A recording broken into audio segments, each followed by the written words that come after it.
Well, Shemai, my little friends, how are you? I've got some more wintry and Christmas books, and I thought because we are such good friends, I'm going to read a Christmas story every day up until Christmas Eve, just to get you in the spirit of things. And this one is starting with Winnie in winter, and I'm looking out of my windows, and I film my stories in my craft room, which is right at the top of my house in my loft, and that's all I can hear is the rain on the roof. So I wish I had a little bit of this snow. So here we go. This is Winnie the Witch in winter. I love Winnie the Witch stories, and I always love the end papers because they've always been drawn by children. Look at that. Look at that for a wintry looking scene. Winnie the Witch looked out of her window and shivered. Her garden was covered in snow. Her pond was covered in ice. Icicles hung from the rooftops. "I'm tired of winter," said Winnie. "Look at Wilbur. What's Wilbur up to? I think he's trying to catch that bird." He's a naughty old cat, isn't he? Wilbur came in through the cat flap. Trying to get the colour a little bit better for us.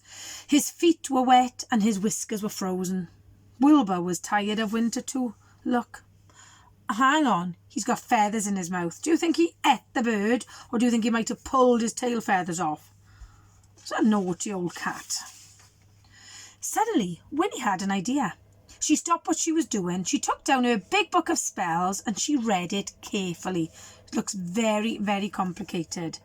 Then she put on her woolly coat, her fluffy hat, her snow boots, her gloves and her scarf. She picked up her wand and she went outside. Wilbur already had a fur coat on, so he went outside too. He thought something exciting might happen and he wanted to watch. Uh-oh. Can you see these? It might be a bit tricky for you to see that. Bones. Bones and some feathers. I think Wilbur ate that bird. What a naughty cat he is. Winnie shut her eyes. Then she stood on her tiptoe and she counted to 10.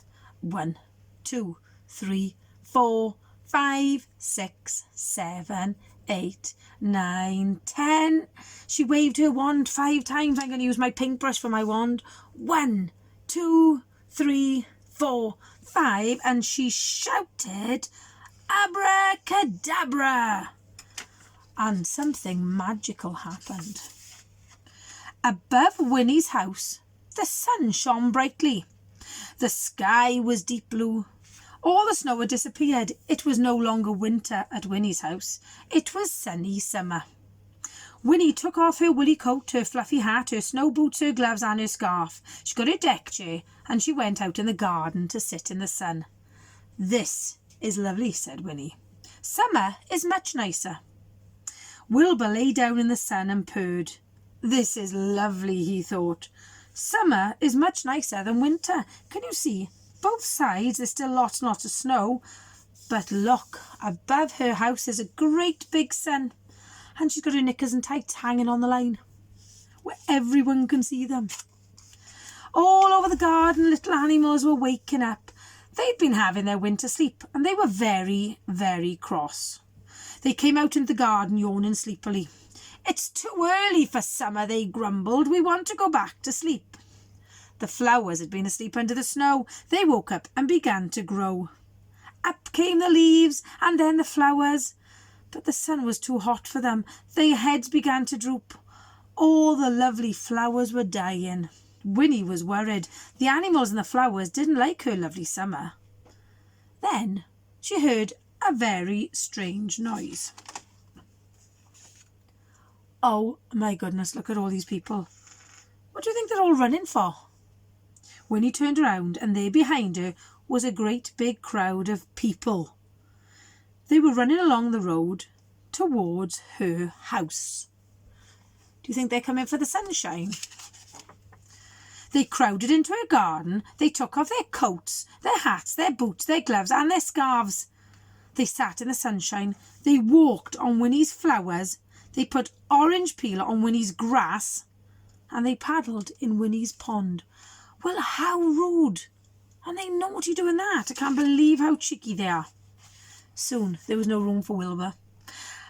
or Winnie in the garden. They went inside and looked out of the window. The noise was horrible. Now, Wilbur's right at the top of the house. That's what I'm like, except my house isn't this big.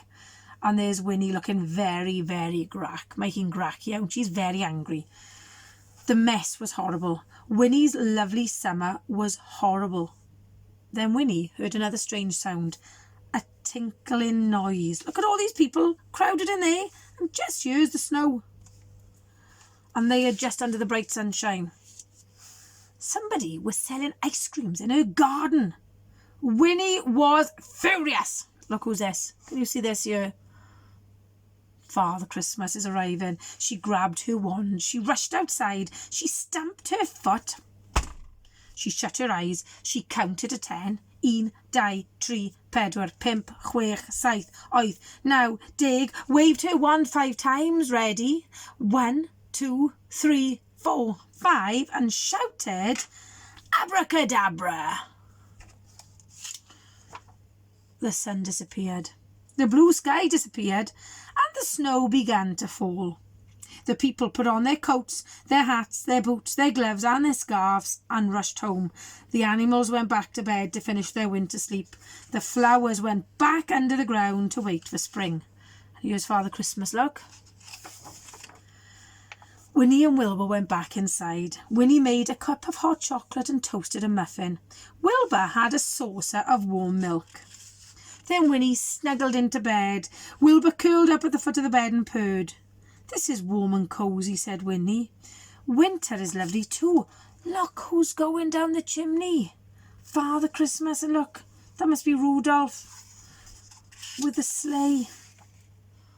And that's the end. So, she didn't like all the snow, but she didn't like all those people in her garden enjoying the sunshine, did they? They soon got fed up of that, didn't they? Well, I hope you were having a lovely run up to Christmas, and I hope you've written you a letter to Father Christmas. I think I've remembered to send mine in time. I'll see you soon, my lovely jubblies. Hwyl fawr.